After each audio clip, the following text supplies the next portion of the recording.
7 अक्टूबर के दिन हमास ने इज़राइल के ऊपर एक बराज लगा दिया मिसाइल्स का।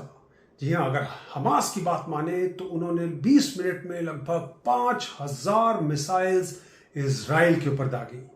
अगर आप इज़राइल की बात करें तो इज़राइल जो है वो दुनिया की जानी मानी ऐसी शक्तियों में है जिनके मिसाइल डिफेंस सिस्टम बहुत ही बढ़िया हैं और वर्ल्ड क्लास हैं, बल्कि वर्ल्ड में नंबर 1 कहें तो कोई गलत बात नहीं होगी। लेकिन इन मिसाइल्स में जो गाजा से आई बहुत सारी मिसाइल्स जो हैं वो इनके मिसाइल डिफेंस सिस्टम को चीरती हुई वहाँ के इंफ्रास्ट्रक्चर पे, वहाँ के मिलिट्री एसेट्स पे गिरी और एक्सटेंसिव डैमेज किया, बहुत ज़्यादा नुकसान किया। तो आज हम इस एपिसोड में डिस्कस करेंगे कि ये मिसाइल डिफेंस सिस्टम क्या है, कैसे इजराइल गच्चा खा गया, कैसे हमास ने इसके ऊपर एक इतना बड़ा धावा बोल दिया और एक साइकोलॉजिकल विन को प्राप्त किया।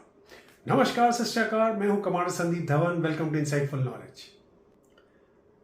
तो इस समय जो चर्चा का विषय बना हुआ है वो है इजराइल का आयरन डोम, जो कि वहां का मिसाइल डिफेंस सिस्टम है।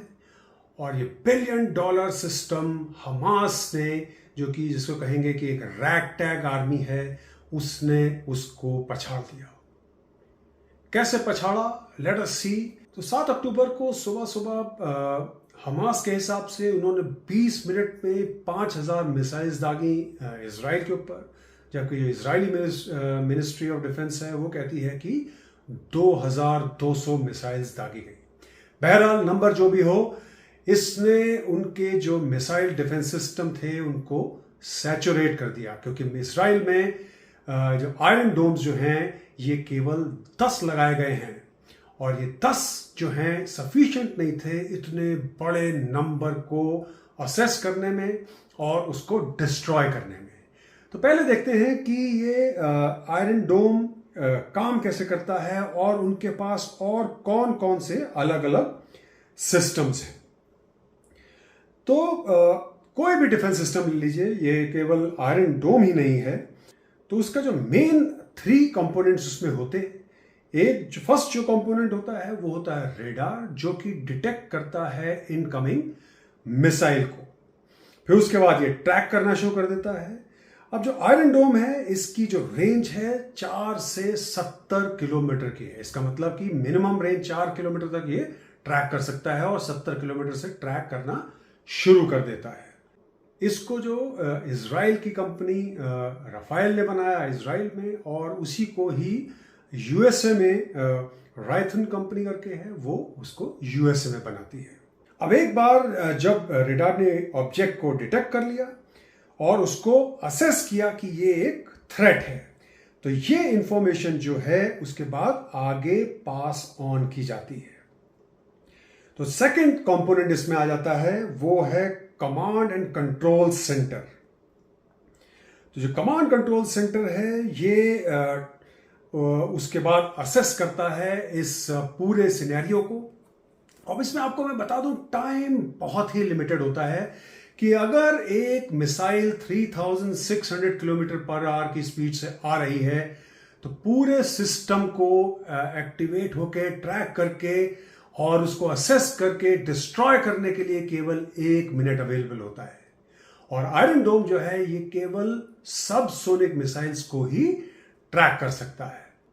तो ये कमांड एंड कंट्रोल जो सिस्टम है ये डिटरमिन करता है कि भाई कौन सा तरीका सही है जिससे इसको अटैक किया जाए, इसको एंगेज किया जाए। कौन सी मिसाइल किस लोकेशंस पे हैं जो इसको एंगेज करेंगी, ये पूरा सिस्टम यही डिटेक्ट करता है। और उसके बाद ये थर्ड सिस्टम की तरफ जाता है जो कि missile launcher and missile and उसका पूरा सिस्टम होता है।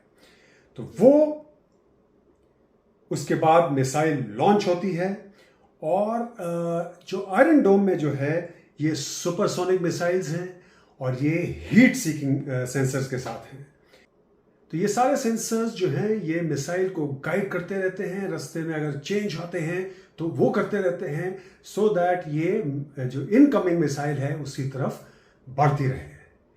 अब नेक्स्ट आता है कि भाई ये हेड ऑन जाके उसको आमने सामने भिड़ के उसको जला नहीं देती, उसको डिस्ट्रॉय नहीं करती, बल्कि इसमें एक प्रॉक्सिमिटी सेंसर होता है। प्रॉक्सिमिटी सेंसर का मतलब कि उसके पास पहुंच के एक सेंसर जो है वो शुरू हो जाता है और उसके बाद ये मिसाइल एक्सप्लोड हो जाती है और उस एक्सप्लोजन में दूसरी इनकमिंग जो मिसाइल है वो भी डिस्ट्रॉय हो जाती है।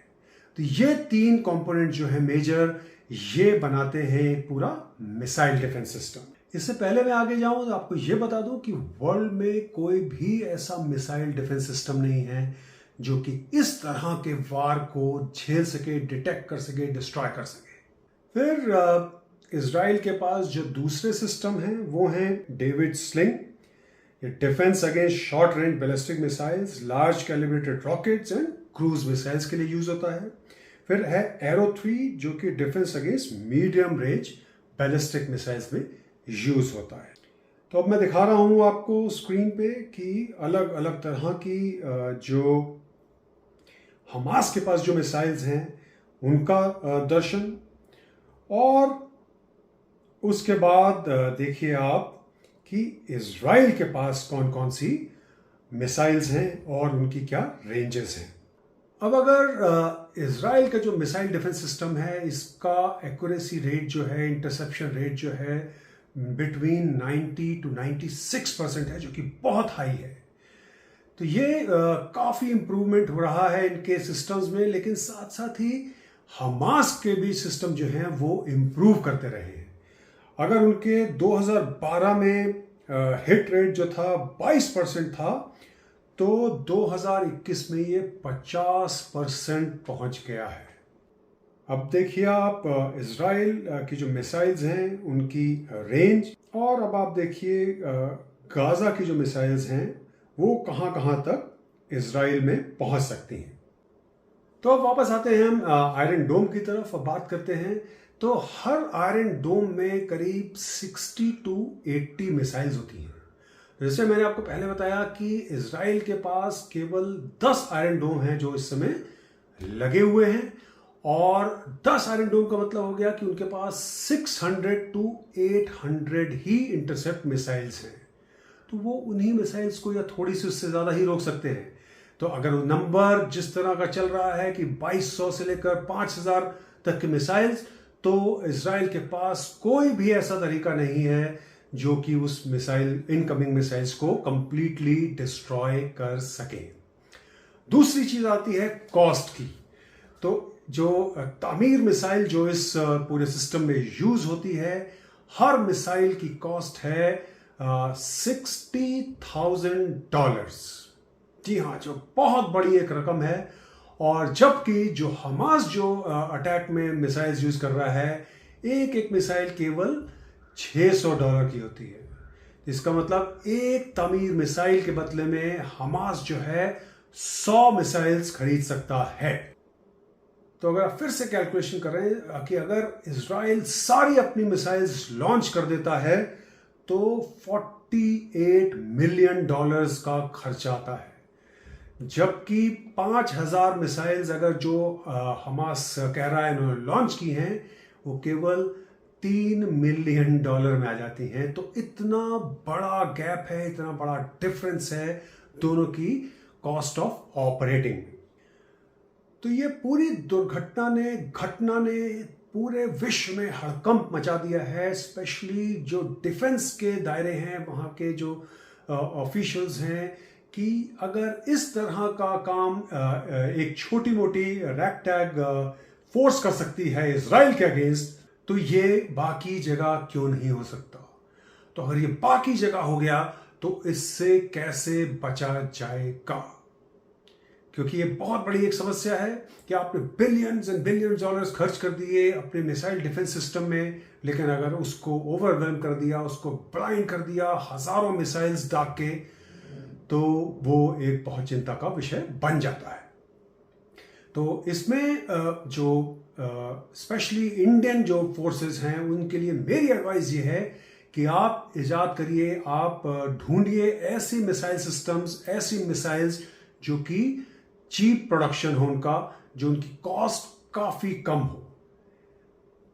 फिर दूसरी आ जाती है बात कि आप ऑल्टरनेटिव वेज में इन्वेस्टमेंट करिए, जैसे कि DEW डायरेक्ट एनर्जी वेपन्स या डायरेक्ट एनर्जी डिफेंस सिस्टम्स। उसमें आ जाते हैं high energy lasers and high power microwaves. अब मजे की बात यह है कि मई में भारतीय वायुसेना के जो चीफ हैं एयर चीफ मार्शल चौधरी, उन्होंने डिस्क्लोज किया कि भारत ने जो DEWs हैं उनका टेस्ट कर लिया है और डिप्लॉयमेंट भी कर लिया है। लेकिन उसके कुछ समय बाद ही इसका क्लियरेंस दिया गया कि भाई ये बात बिल्कुल सही नहीं थी। वो कहना ये चाह रहे थे कि विश्व में बहुत से देशों ने ऐसा कर लिया है। तो ये पहली रहेगी कि हमारे देश में इनका टेस्ट कंप्लीट हो चुके हैं या नहीं, और उनका डिप्लॉयमेंट हो चुका है कि नहीं।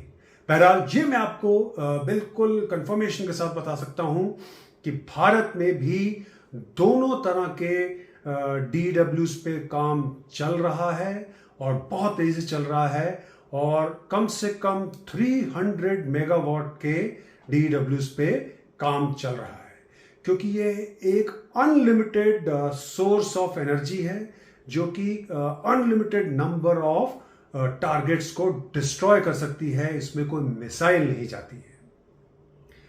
तो एक बहुत बड़ा लेसन पूरे विश्व ने और भारत ने सीखा है हमास के इस आक्रमण से, और उसके ऊपर भारतीय और हर एक डिफेंस ऑर्गेनाइजेशन को काम करना है और समझना है।